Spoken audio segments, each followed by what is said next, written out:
Hello, in front of me I've got RAZER Raiju V3 Pro. In this video I'll show you how to activate circular movement for thumbsticks.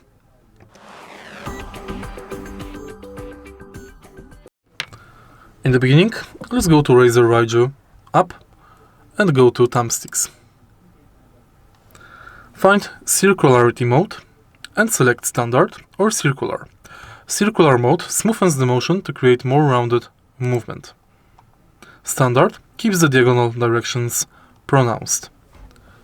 If you find this video helpful, please leave like, comment and subscribe.